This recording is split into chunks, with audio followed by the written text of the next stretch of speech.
উৎসবমুখর পরিবেশে পহেলা জুন নারায়ণগঞ্জ জেলা প্রেস ক্লাবের নির্বাচন 2025-26 অনুষ্ঠিত হয় নারায়ণগঞ্জ ক্লাব মার্কেটের চতুর্থ তলায়। 3টি পদের জন্য অনুষ্ঠিত নির্বাচনে সাধারণ সম্পাদক পদে বিজয়ী হন মোহাম্মদ দেলোয়ার হোসেন, যুগ্ম সাধারণ সম্পাদক পদে বিজয়ী হন মুক্তার হোসেন এবং সাংগঠনিক সম্পাদক পদে যুগ্মভাবে বিজয়ী হন নূরে আলম আকন্দ প্রথম বছর, জাহাঙ্গীর ঢালি দ্বিতীয় বছরের জন্য। এর আগে সকাল 11টায় একই হলে নারায়ণগঞ্জ জেলা প্রেস ক্লাবের দ্বিবার্ষিক সম্মেলন অনুষ্ঠিত হয়। আমরা এখানে বসে একসাথে বসবো, গল্প করবো, আড্ডা মারবো, সময় খাবো দাবো, সবকিছু আমরা একসাথেই করব।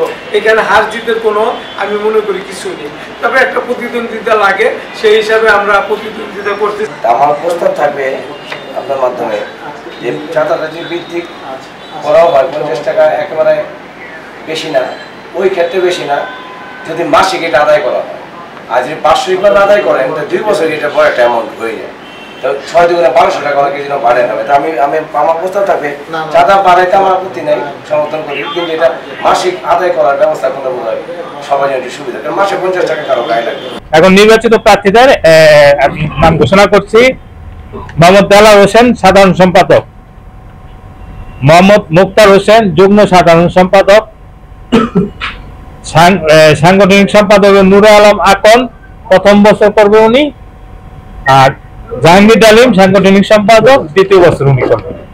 Report Shahjahan Chowdhury, NAN TV, Narayanganj.